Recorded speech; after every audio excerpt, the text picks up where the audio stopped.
उसके बाद भागवत भागीरथी में अवगाहन करें। पहले गुरु वंदना का पाठ।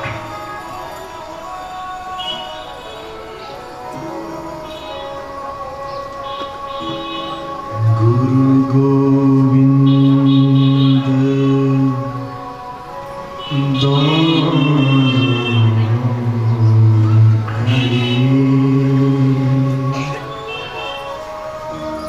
काके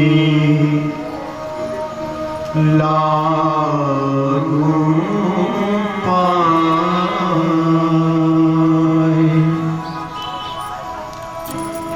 बलिहारी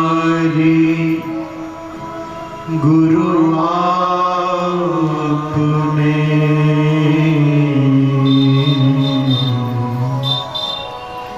गोविंद दियो बता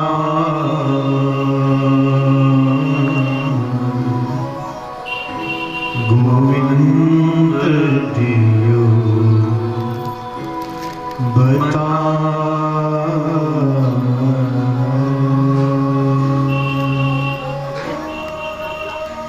हे मेरे गुरुदेव करुणा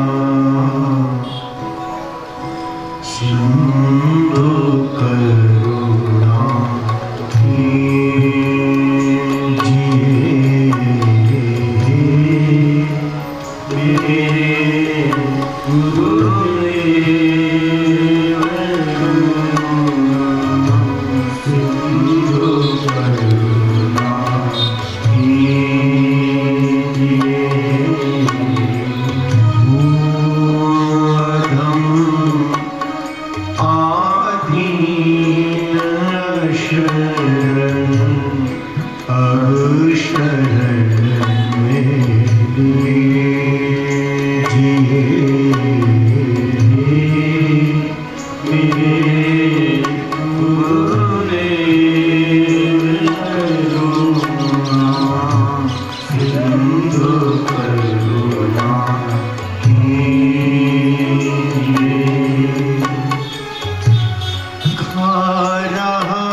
अभिमान है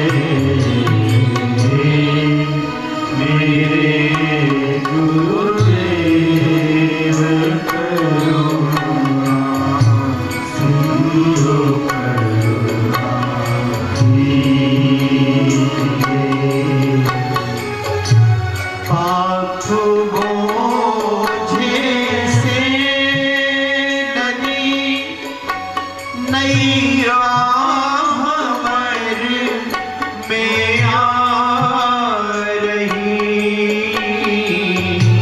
पाप बोझे से लदी नैया भंवर में आ रही।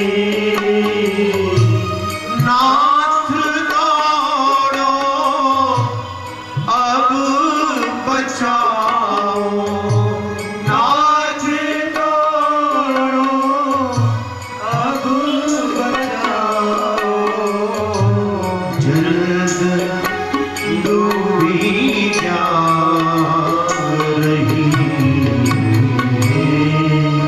मेरे गुरुदेव करुणा सिंधु करुणा कीजिए।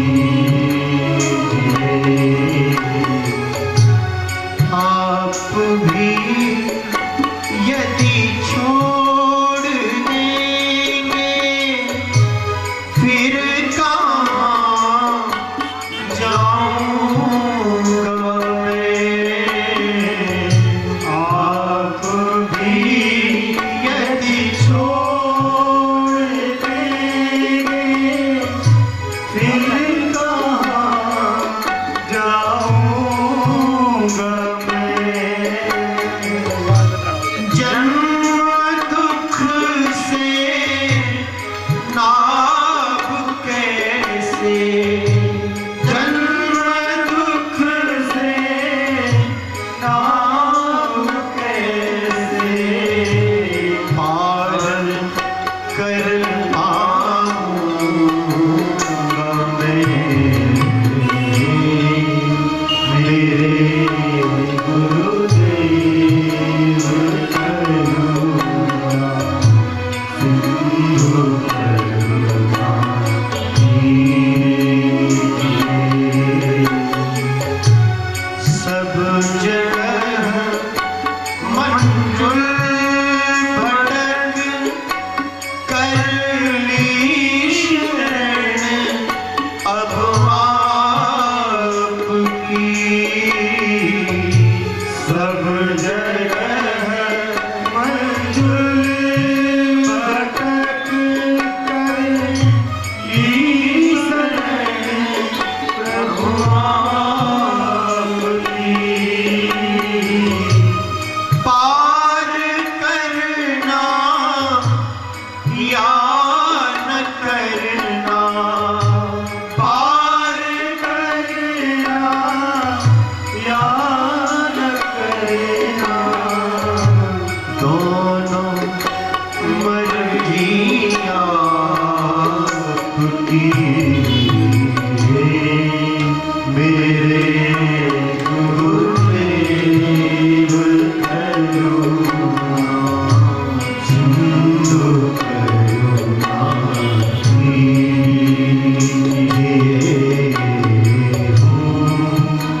कदम आई शरण अब शरण में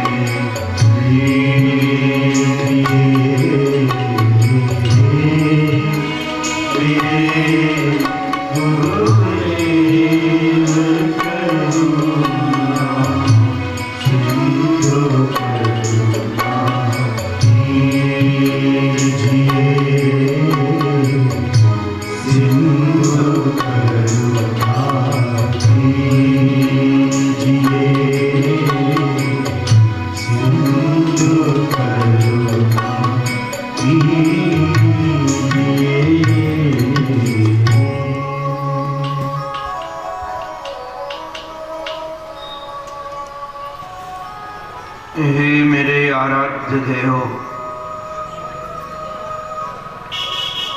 ये जन्म जन्म का विषय लंपट काम किंकर अब आपके श्री चरणारविंदों तक पहुंच गया है। श्री चरणों में बारंबार यही प्रार्थना है आपने सदमों के सरदार पर जैसी अनुग्रह भरी दृष्टि डाली है, बस ममता भरी, करुणा भरी, अनुग्रह भरी दृष्टि आपकी सतत बनी रहे, यही श्री चरणों में बारंबार प्रार्थना है। परमादरणीय प्रातस्मरणी अनंत श्री समलंकृत श्री सद्गुरुदेव भगवान के युगल पावन पवित्र चरणारविंदों में साष्टांग वंदन। परमादरणीय पूज्य विद्वत वृंद, भूदेव वृंद, हमारे सांवरे सलोने सरकार की कथा से अनुराग रखने वाले भक्त वृंद एवं मातृशक्ति, आप सबके रूप में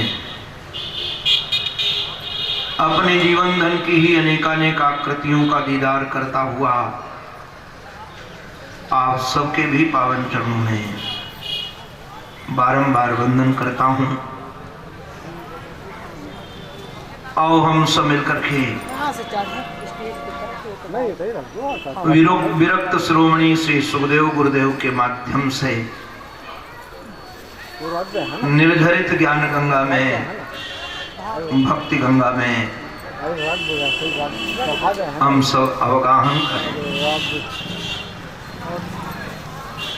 श्रीमद् भागवत महापुराण हमारे सांवरे सलोने सरकार का श्री विग्रह है। इसमें 18,000 श्लोक हैं और 12 स्कंद हैं।